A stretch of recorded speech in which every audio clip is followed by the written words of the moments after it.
The next topic, again under the same general question of military formations, but with a slight twist, and that is that I've asked Mr. Yurkevich to also deal with the question of civilian administration.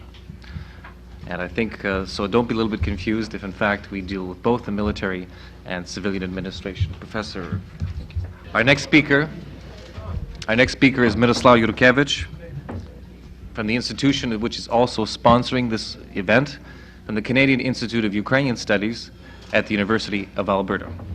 Mr. Yurkevich. Several different formations, then let me run through them at the beginning and then discuss them in detail. The Organization of Ukrainian Nationalists, which was a revolutionary political organization. The Ukrainian Central Committee, which was a civilian formation that was involved in the German administration of a small part of Ukraine. The famous Galician Division, Ukrainians in the so-called Ukrainian Liberation Army, Українське визвольне військо, and I want to mention briefly as well the Ukrainians in the auxiliary police, whom we've already spoken about. First, then, the Organization of Ukrainian Nationalists. It's impossible to comprehend relations between Western Ukrainians, that is, Ukrainians under Polish rule, and Germany in the 1930s and early 1940s without understanding the OUN, the Organization of Ukrainian Nationalists. The OUN was formed in 1929 from the union of a revolutionary underground, the Ukrainian military organization, which was itself established in Galicia in 1921 and carried on a terrorist struggle against Polish rule in Western Ukraine. This was one of the elements that went into the formation of the OUN. The other was a whole gamut of student nationalist groups, both in Czechoslovakia and in Western Ukraine. The OUN was anti-democratic in its ideology.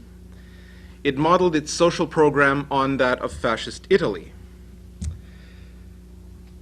If the older and conservative leadership of the OUN, people who were, for the most part, soldiers by formation, people who had taken part in the Ukrainian Revolution of 1917 to 1920, if these people saw essential differences between Mussolini's Italy and Hitler's Germany, and wrote in the official organ of the OUN, Rozbudowa Nacji, about these essential differences as they saw them, that difference was largely lost on the younger membership in Western Ukraine, which actually carried the burden of the day-to-day revolutionary struggle against the Polish regime.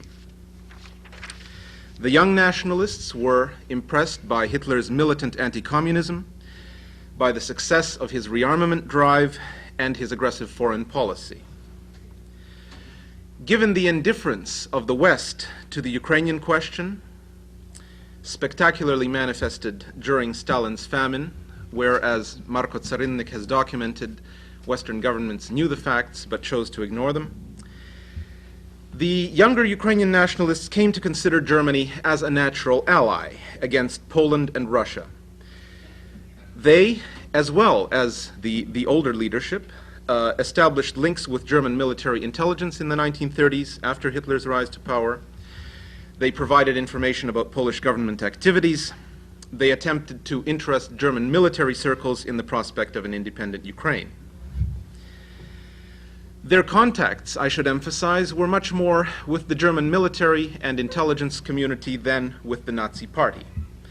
Hitler's own hostility to the prospect of an independent Ukraine was demonstrated by his award of Carpatho-Ukraine to Hungary in 1939, as well as by the Molotov-Ribbentrop non-aggression pact, which Professor Subtelny analyzed. In 1940, primarily because of the generational tension that I mentioned at the outset, the OUN split into two factions, the older and primarily emigre faction led by Colonel Andriy Melnik, the younger larger one based in western Ukraine, led by Stepan Bandera. The Germans had greater confidence in the stronger Bandera faction, and in 1940, in 39, even before the attack on Poland, and then later in the spring of 1941, as Professor Potichny mentioned, Ukrainian units came into being under German sponsorship, formed by the German army. The first was that short-lived formation under Colonel Sushko. The ones I want to talk about are the other two, which are better known, Nachtigall and Roland. Although the officers of both units were Germans, there were prominent Ukrainian nationalists of the Bandera faction in both these formations. We're talking about a total of some 1,000 men. And the leading Ukrainian in Nachtigall, as Professor Potichny mentioned, was Roman Shukhevych, who was later to become commander-in-chief of the Ukrainian insurgent army. The Germans invaded the USSR on June 22nd, 1941. Both factions of the OUN strongly supported the attack in their public statements, seeing it as an opportunity for Ukrainians to assert their claim to independence. 8 days later, Nachtigall entered Lviv, the major city of western Ukraine, occupied a couple of key points, and made some attempt to organize the city on behalf of the Bandera faction. That same day, June 30th, 1941, the Bandera faction, with, of course, no consultation with the Germans, proclaimed a sovereign Ukrainian state in the name of the leader, Stepan Bandera, and of a hastily summoned National Congress headed by Yaroslav Stetsko, Bandera's lieutenant. The intention of this public proclamation was, of course, to present the Germans with a fait accompli. The Organization of Ukrainian Nationalists was willing to fight side by side with the Germans against the Soviet Union, but the price it demanded for this was German recognition of Ukrainian independence. But the Ukrainian nationalists failed to understand the hostility and contempt with which their movement was regarded by the Nazis, who made German policy in the East. A special secret police unit was immediately sent to Lviv to liquidate the Bandera faction. Bandera and Stetsko were arrested. Sometime later, Melnik was also arrested. And in the autumn of 41, the Germans began a concerted drive to arrest, kill, or imprison Ukrainian nationalists of both factions. Since the nationalist leaders refused to collaborate with the Germans or to withdraw their demand for German recognition of Ukrainian independence, Bandera and Stetsko spent the war in German concentration camps. Melnik was kept under house arrest. He himself was also sent to Sachsenhausen concentration camp in 1944. Let's return to Nachtigall and Roland. An old charge, frequently repeated in Soviet propaganda, as well as in Polish writings, is that the Nachtigall battalion, upon its entry into Lviv in June 1941, murdered some 50 prominent Polish intellectuals at that time. Not only has this charge been repeatedly denied by former members of Nachtigall living in the West. If they were guilty, one would expect them to keep silent. But it has also been refuted by Polish eyewitnesses in the West and by a West German government investigation of these units in the early 1960s in connection with Soviet charges against Theodor Oberländer. I should mention as well that the leading researcher of this crime living in Poland, Professor Zygmunt Albert, does not rule out Nachtigall's participation, but places the blame for this crime squarely on the Germans. The Roland battalion was not involved in important action. It joined the German drive through Bessarabia in the south. After the liquidation of the Stetsko government, both Nachtigall and Roland were thoroughly reorganized. Many of the more prominent Ukrainian officers were arrested. The remainder were eventually reformed into a police division and sent to fight Red partisans in Byelorussia. When it appeared likely that the Germans would suppress the unit entirely, Roman Shukhevych deserted to the Ukrainian underground and, as we've seen, became the commander of the UPA. So much then for what I wanted to cover about relations between the OUN and the Germans.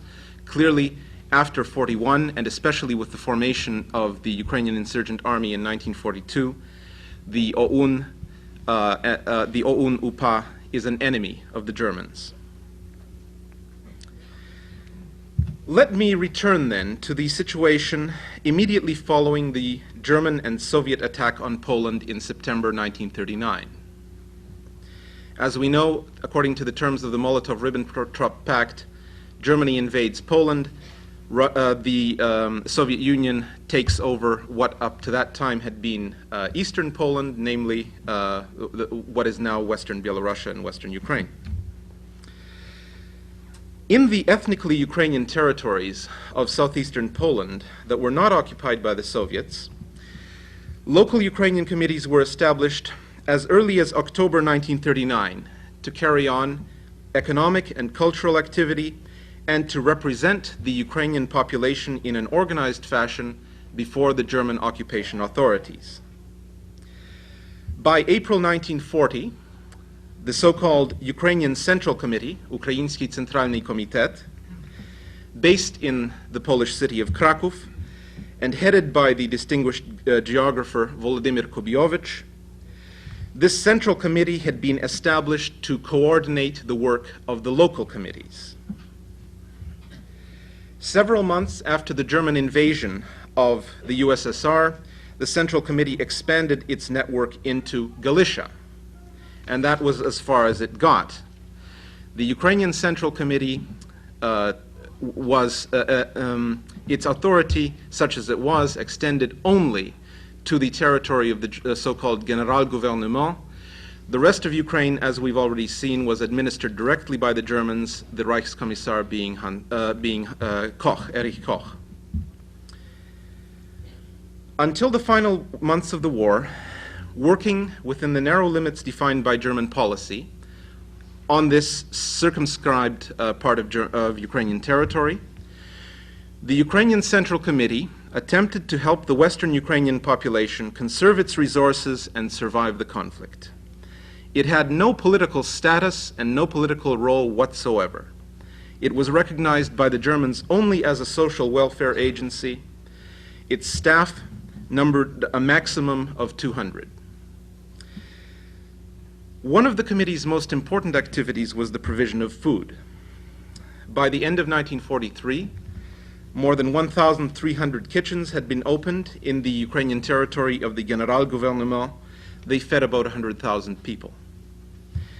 After the disastrous flood in the spring of 1941 in the Subcarpathian region and the subsequent famine, the committee managed to save and resettle some 30,000 Ukrainian children.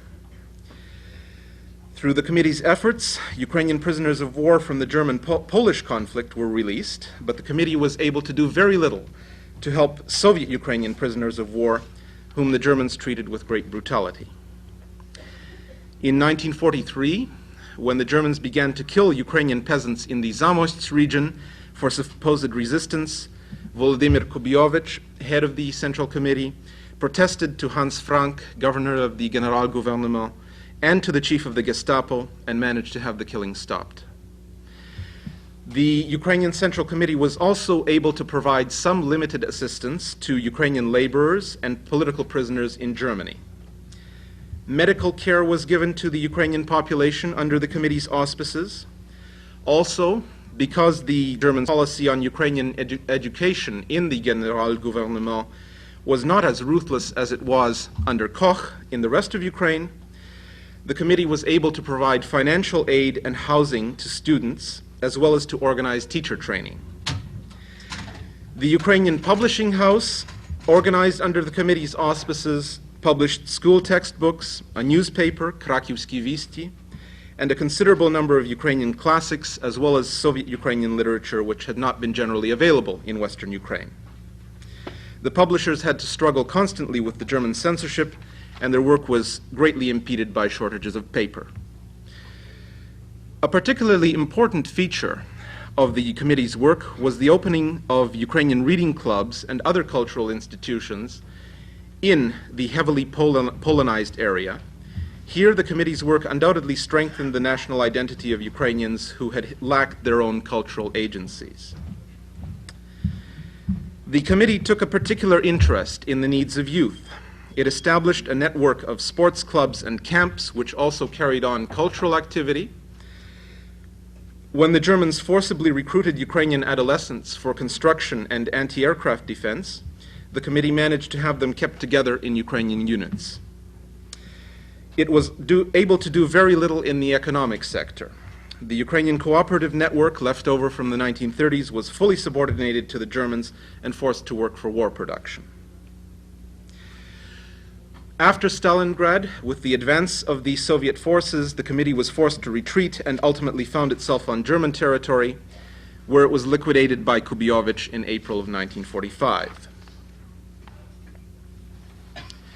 We come now to the military formation, which has been at the center of recent allegations, the 14th Grenadier Division of the Armed SS, the Waffen-SS.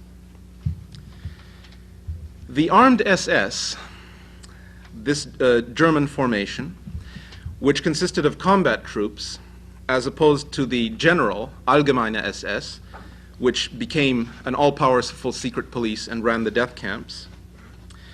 The Armed SS began to take shape in 1940. By the end of the war, there were 38 Armed SS divisions, half of which were composed of non-Germans. Most of the peoples of Europe were represented in them. The Germans did not begin to recruit Eastern Europeans, whom Nazi doctrine proclaimed to be subhuman, until after the crucial disaster at Stalingrad.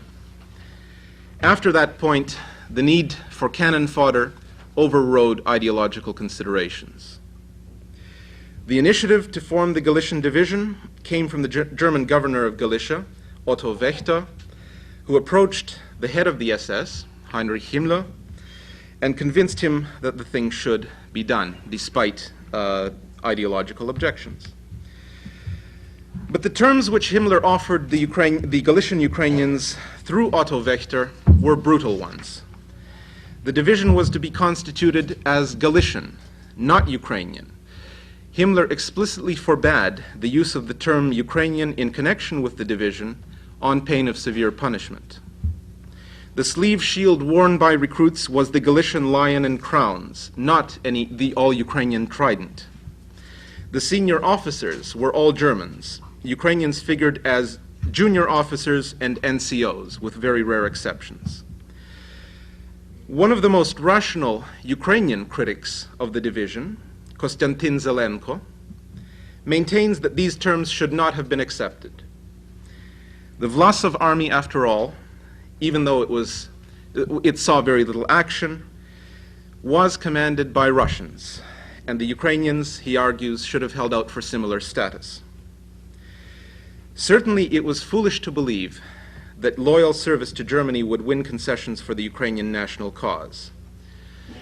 Wächter is reported to have said to Volodymyr Kubiovich, who supported recruitment to the division in his capacity as head of the Ukrainian Central Committee. He could hardly have done otherwise.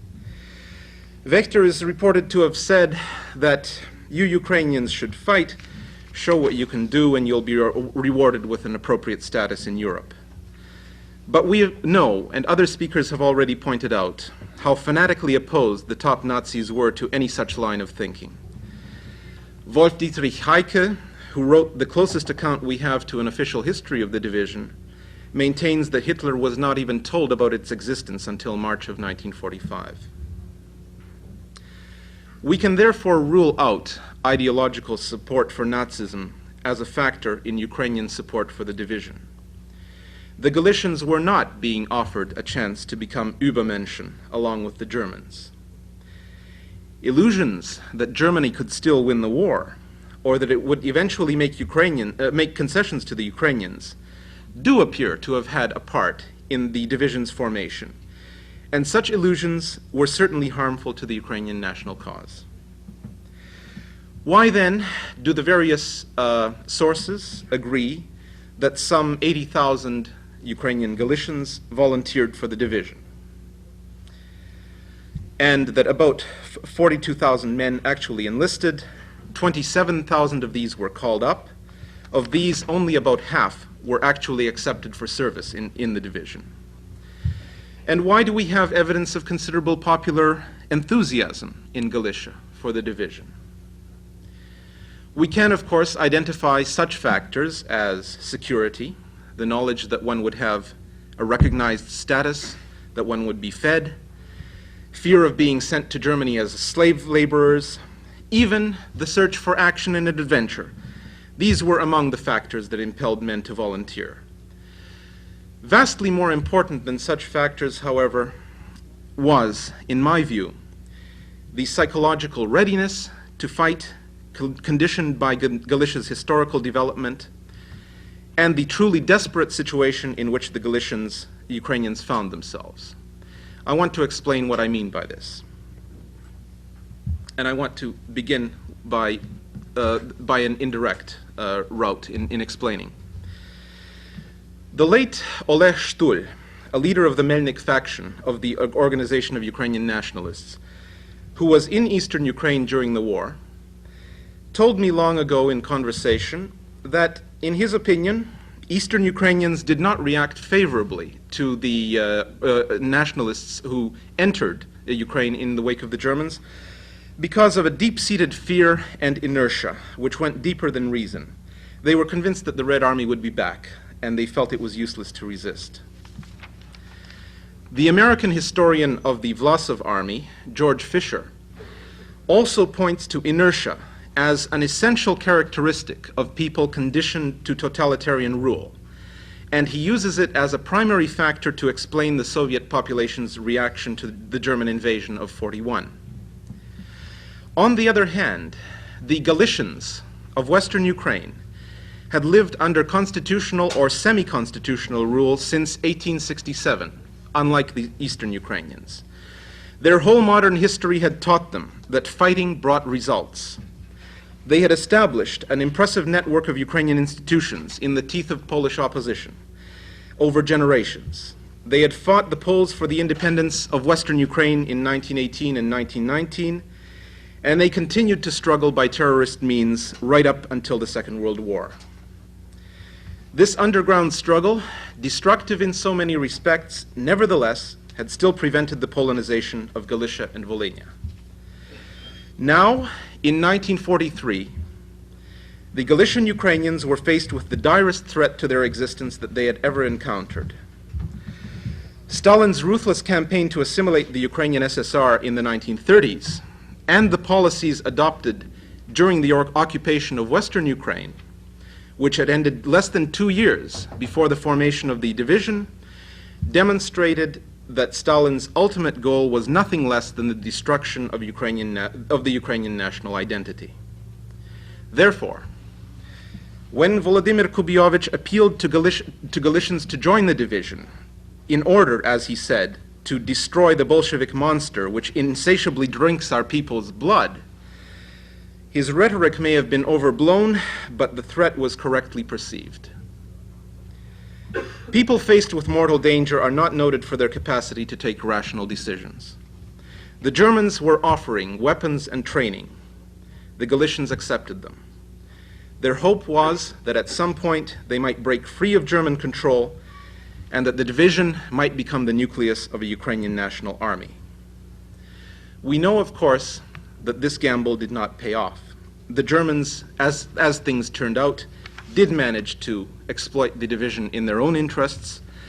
It was thrown against the advancing Red Army near the town of Brody, and according to the figures that are generally accepted, of 11,000 soldiers who were at Brody, only about 3,000 escaped being killed or taken prisoner. Some of the survivors, as we've already seen from Professor Potichny's presentation, deserted and joined the Ukrainian underground. Others were reformed into a second division, which later saw action against Slovak and Yugoslav partisans.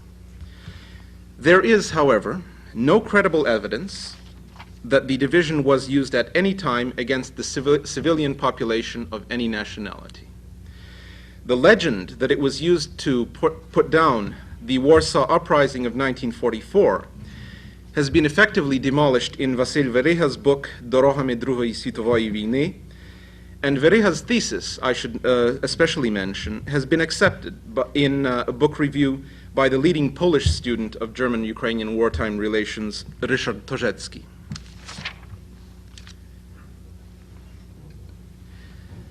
In November 1944, I'm sorry, before I continue now with this, the division,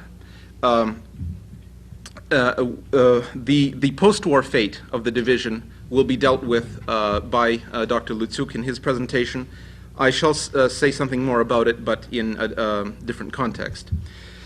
In November 1944, General Andrei Vlasov, a captive of the Germans, formed the so-called Committee for the Liberation of the Peoples of Russia.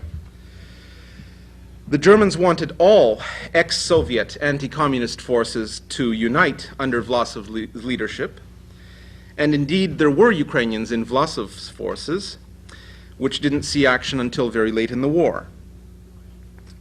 But the Ukrainians, and here I refer to the Ukrainian Central Committee, as well as Bandera and Melnik, whom the Germans released in late 1944 in the hope of obtaining their support finally, these people insisted that there should be a separate Ukrainian National Committee. They were completely unprepared to join Vlasov, who of course did not recognize Ukrainian independence as a goal of his Committee for the Liberation of the Peoples of Russia.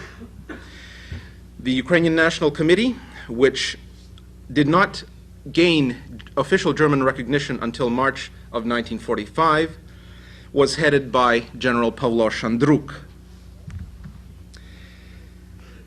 All Ukrainians in the German armed forces were supposed to form a single Ukrainian national army. This is the last weeks of the war. And the Galician division at that point was formally renamed the 1st Ukrainian Division of the Ukrainian National Army. Of course, it was much too late in the war for this initiative to make a difference. Shandruk got in touch with the British. He was by this time the actual commander of the 1st Division, and the division surrendered to them on May 8th, 1945.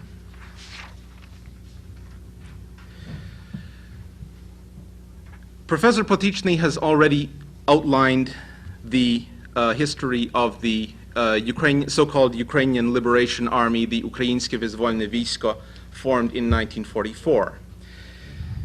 I want to point out that previous Ukrainian formations had already been established in the autumn of 1941 by the 6th German Army in eastern Ukraine, but they were immediately disbanded by the secret police.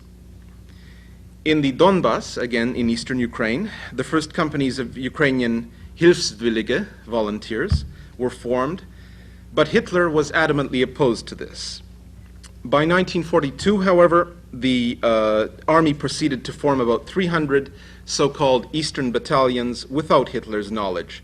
And according to the figures provided by the military historian Lew Shankowski, there were 300 of these, 74 were Ukrainian. Of course, they were not commanded by Ukrainians. These are all under the command of German officers.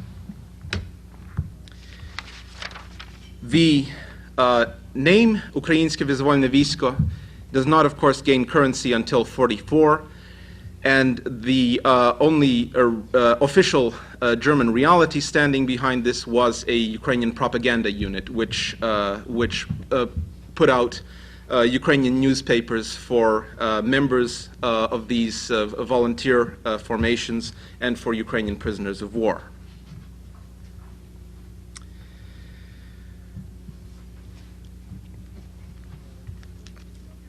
The historian Lew Shankowski, whom I've already mentioned, estimates that the number of Ukrainian soldiers and officers in the eastern battalions was a maximum of 75,000. As we've seen from Professor Potichny's talk, this is probably an estimate on the low side. Finally, I want to make brief mention, again, of a formation we've already discussed, the auxiliary police. This was not, of course, I reiterate, this was not, as many writers have carelessly referred to it, a Ukrainian police. The Ukrainians who staffed it had no authority to make arrests or fire weapons or take any other action without explicit instructions from their German superiors. The principal motives for joining the police are easily understood. It was a paid job, it assured one of food, it prevented one from being sent to Germany as a slave laborer. Still, there were undoubtedly criminal and anti-Semitic elements in the police, and it is here that one must look for those who assisted the Germans in killing the Jews of Ukraine. It's extremely difficult to estimate numbers. Let me, however, quote very briefly from the authoritative study, the article by the late Philip Friedman on Ukrainian-Jewish relations during the Nazi occupation. Friedman demonstrates something of the actual relations between the Germans and this auxiliary police. I quote, "The principal collaboration with the Germans was through the Ukrainian semi-military and police formations. The Ukrainian auxiliary police, organized throughout the Ukrainian ethnic area, including the Galician district, was in effect subordinate to the Germans. One of its functions was to assist the German police and the SS in their anti-Jewish campaigns. At first, assistance was confined to seizing and arresting Jews and delivering them to the German authorities or to participating in raids by the German police. But this assistance did not satisfy the Germans. In the early days of the occupation, the Germans sought to create the impression that massacres of Jews were a purely Ukrainian activity, so that they might acquit themselves of responsibility. Such was the so-called Operation Petlura, carried out in late July and early August 1941 by the Ukrainian police under the slogan, "Revenge for the assassination of Ottoman Petlura." Gradually, the functions of the Ukrainian police were being extended. They kept watch over the ghetto during the anti-Jewish campaigns, convoyed transports to the extermination camps, and directly participated in the extermination of Jews. What conclusion, then, can we draw from these various forms of collaboration between Ukrainians and Germans? I think we may conclude that ideological agreement with Nazism was the least widespread and least important motive for Ukrainian collaboration. The fundamental motive was survival. The other overriding motive was the assertion of Ukrainian national identity and interests to the limited extent permitted by German policy in the face of the most desperate threat that Ukraine had ever faced, that of being swallowed whole by the Russian Empire. Those who are incredulous today that the Ukrainians collaborated with the Germans on any terms toward these ends should remember how desperate the situation actually was and how completely indifferent the Western Allies were to the fate of the Ukrainian nation for all their protestations about democracy and the self-determination of peoples. Thank you very much.